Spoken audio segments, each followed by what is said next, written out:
mapagpalang umaga sa inyo mga kalakbay. Ang aking content ngayong araw na ito is mag-unbox ako ng aking bagong helmet na LS2.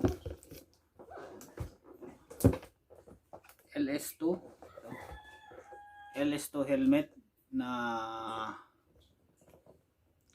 Extreme Evo. Ito siya mga kalakbay. Yan, nakita. Yan.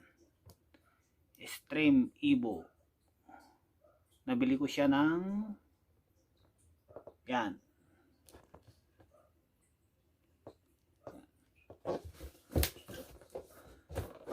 Tara, check natin yung laman ng helmet box. Siyempre, una, meron siyang lagayan, bag, helmet bag. Yan. LS2. Shout out sa LS2.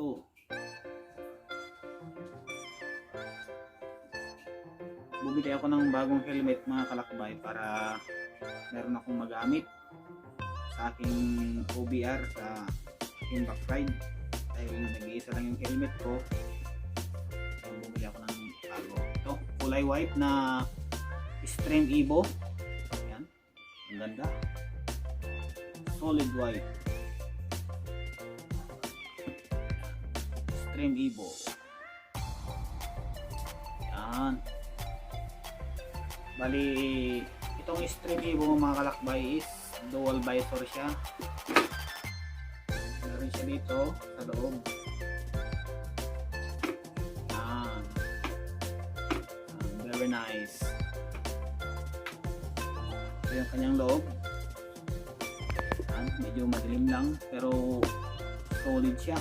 Panalo. Ang ganda ng foam niya. Sa loob. Bango. Amoy bago. Meron din siyang protector dito sa gilid. Pero pwede siyang matanggal. Pero yan, natatanggal to eh. Tapos dito sa kanyang box, meron siyang ito. Sticker. Yung reflectorized sticker. Pakita ko sa inyo. Yung kanyang free, meron siyang free reflectorized sticker. Yung kanyang manual. Yung mga sticker niya. Pero kakabit na lang natin ito pag okay na. Okay na ang lahat. Tapos yan ko lang yung dati kong helmet. LS2 rin. Ito, Rocky. Okay pa naman siya.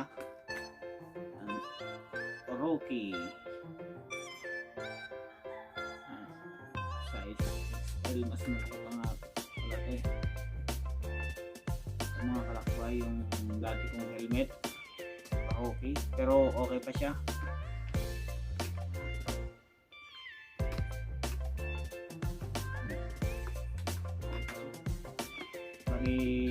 Ang purpose na lang dito is pang back ride, para sa aking back ride. Tapos ito, kung bago ko, ito na yung gagamitin ko pang araw-araw. Meron pa siyang tag. Talagang brand new. Sukat natin mga kalakbay.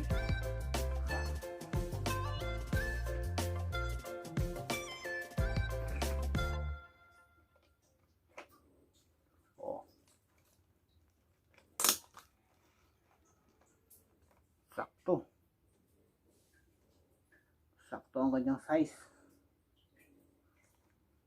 Talagang bagong bago, pit na pit.